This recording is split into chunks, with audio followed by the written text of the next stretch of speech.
क्या आप जानते हैं भारत के इतिहास में एक ऐसा व्यक्ति हुआ जिसने खुद राजा नहीं बनकर राजा बनाने का फैसला किया, जिसकी बुद्धि तलवार से ज्यादा तेज थी, जिसने एक साधारण बालक को सम्राट बना दिया। यह कहानी है चाणक्य की।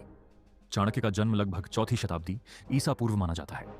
वे एक विद्वान, शिक्षक और राजनीतिज्ञ थे।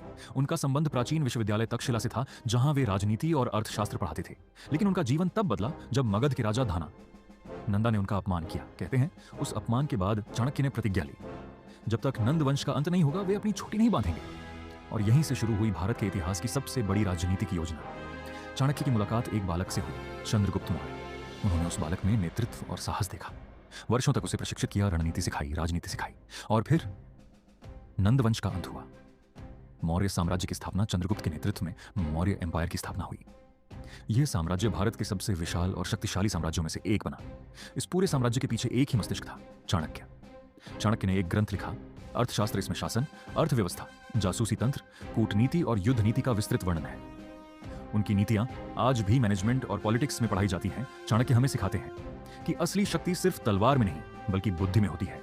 उन्होंने साबित किया, एक विचार पूरा इतिहास बदल सकता है। अगर आपको चाणक्य की कहानी प्रेरणादायक लगी तो कमेंट में लिखें, नीति ही शक्ति है।